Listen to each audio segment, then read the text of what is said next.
Hey everyone, I'm with Angela Tucker from Amara, and that is a foster care agency that's really done a lot of tremendous work with families, and now you're working with an adoption project that you've started. Can you talk about that? Yeah, so Amara's post-adoption program has started Project Search and Reunion.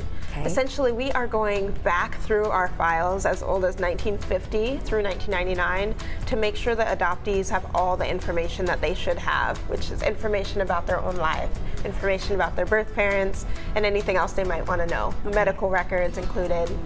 And people weren't getting that before? Right, so in the past, there was a strong sense of secrecy in adoption, that adoptees shouldn't know everything about themselves because it might be too painful, too hurtful, too hard to hear. And now the best practice really is more that we should know everything, and in fact it would be helpful for us to understand our beginnings. Sure. And so we want to make sure that anyone who's requested that information gets it now. Something that we have in common, we're both adopted, we've both reconnected with our birth families. It is hard to get access to your birth records. Yes, absolutely. And in the state of Washington, what is that like? Yeah, in the state of Washington, there are laws that don't allow adoptees to have their whole file. So they can't know about the adoption that took place.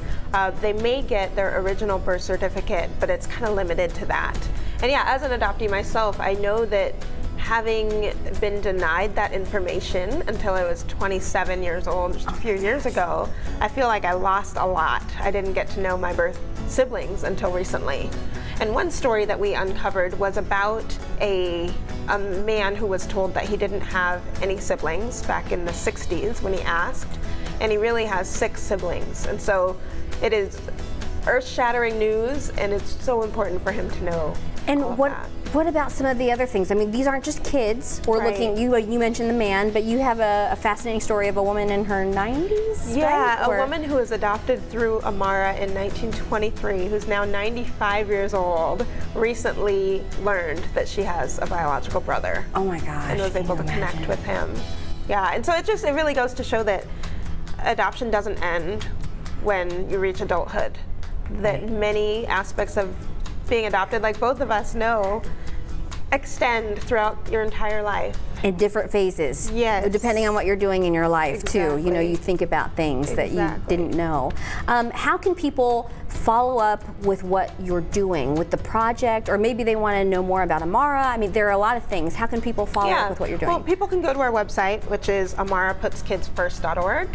And there they'll find a lot of stories that we're telling about this project. And we also have other programs where people can get involved by volunteering, or adoptees can get involved with other youth adoptees, which is really exciting. So I think our website would be the best place to start. Okay. Yeah. Thank you so much, and good luck to your project. It sounds amazing.